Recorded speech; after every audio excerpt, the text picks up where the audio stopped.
The Dinosaurs Next Door by Harriet Castor. Chapter 1. Mr. Puff. Mr. Puff lived in a tall blue house. Outside, it looked a little odd. Inside, it was even stranger. Mr. Puff was an inventor. His whole house was crammed with amazing inventions. His latest invention moved him from place to place in an instant.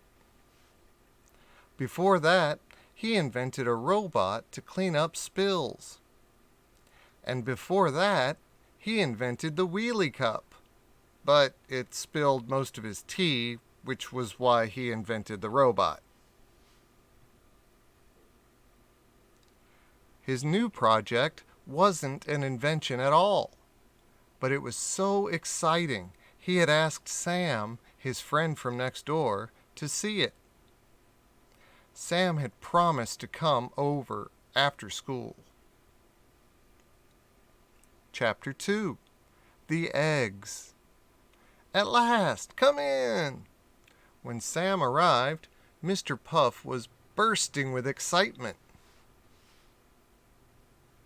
He led Sam to his study and dived under a table. They have to be kept in the dark until the last moment. With a smile, Mr. Puff came out with a basket. Eggs? Said Sam, looking at the 4 big eggs. These aren't just any old eggs, said Mr. Puff. They're dinosaur eggs. What? Cried Sam. But dinosaurs died out zillions of years ago. How? Where? Mr. Puff looked mysterious. Oh, they were to pay me for an invention, he said. Just then, the blue spotted egg began to jiggle and jump and bump in the basket. A crack appeared, zigzagging along the shell, then another, and another, until finally a little green head burst out. Wow, said Sam. The creature stared at Sam. Sam stared back. Isn't it wonderful? Said Mr. Puff. It's unbelievable. It's fantastic. But is it a dinosaur? Said Sam. Was it possible? It did look like a dinosaur.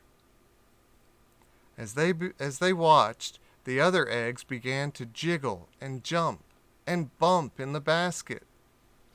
Their shells shattered. The eggs had hatched. The baby dinosaurs were very lively. They looked around, making excited squeaks. I expect they're hungry, said Mr. Puff. What do dinosaurs eat? Let me go home for my dinosaur book, said Sam, and raced off. Soon he was back. That one looks like ours, said Sam. He pointed to a blue dinosaur with red spikes on his head. That one eats meat then, said Mr. Puff. But some dinosaurs only eat plants. They weren't sure what sort of dinosaurs the others were. So Sam put out a large plate of cat food and a large plate of salad, just in case. It's my dinner time too, said Sam. I have to go, but I'll be back. I must be the only person with dinosaurs next door. Chapter 3. Bigger and Bigger. Over the next 3 days, Mr. Puff watched the dinosaurs. He watched them grow and grow and grow. By day 4, He had to invent an extra long ruler to measure them all. By the 5th day, he was worried. They're getting fierce. They just keep growing, he told Sam. Can't you invent something to stop them? Sam asked. That's it, cried Mr. Puff. He ran up to his dark, dusty attic. Hat-shoo! And came back with a silver box on wheels. A yellow hose sat coiled like a snake on top. What is it? Asked Sam. This is my sizo machine, Mr. Puff said proudly. It makes things shrink or grow. Perfect, said Sam. Does it work? Of course it works, said Mr. Puff. Ready, steady, fire! Chapter 4. Kaboom! Oops! Ah, it's huge! Oh dear, said Mr. Puff. Something must be wrong. He peered inside the machine. Ah, he said. I had my wires crossed. Try now, Sam. Sam picked up the hose. Ready, steady, fire, said Mr. Puff. Kaboom! The dinosaur vanished. Where has it gone? Asked Mr. Puff.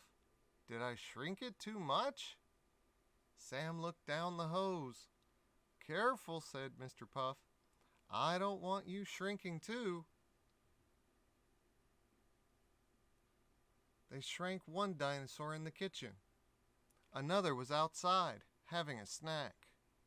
Ready, steady, fire, said Mr. Puff. Kaboom! But where was the last dinosaur? Just then, they heard a crash from the bathroom.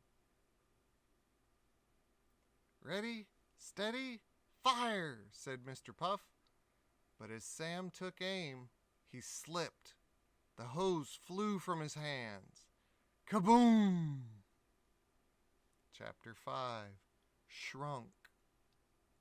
Fantastic! It works on people, too. Starry smoke filled the room. When it cleared, Sam was in shock. He was smaller than the bottle of bath oil. It shrunk us as well as the dinosaur, began Sam. He heard a roar behind him. Run! I don't think it wants you to brush its teeth. Suddenly, the dinosaur looked at the door. Sam and Mr. Puff dived for cover. The dinosaur should have hidden too. If we could just distract it. Mr. Puff's cat was coming. She took one look at the dinosaur and chased it away. I always said she was a clever cat. Quick, said Mr. Puff. We must change to our normal size before that dinosaur comes back. First, they had to move the dial. Sam pushed. Mr. Puff pulled. It was hard work. Then they dragged the hose into place.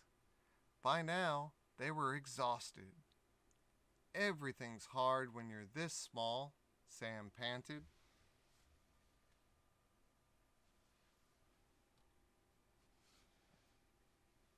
Cheer up, said Mr. Puff. We just have to turn it on. But they couldn't shift the lever. I hope we don't break it, said Sam. Mr. Puff didn't have any puff to say anything. They climbed off the machine. What were they going to do? Chapter 6. Cat to the Rescue. Just then, the cat jumped up onto the sizo machine. The lever moved. Kaboom! Clouds of smoke filled the room. Sam and Mr. Puff started to grow, and grow, and grow.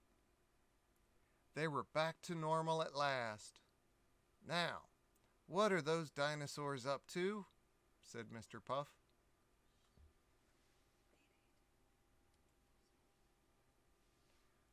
The dinosaurs were running all over the house. Sam tried to help catch them. The dinosaurs thought it was a game. "Got you!" cried Mr. Puff as he scooped up the blue dinosaur. "Whew! They're worse than puppies. What am I going to do with them?" Thinking of puppies gave Sam an idea. "If you can train dogs, why not dinosaurs?"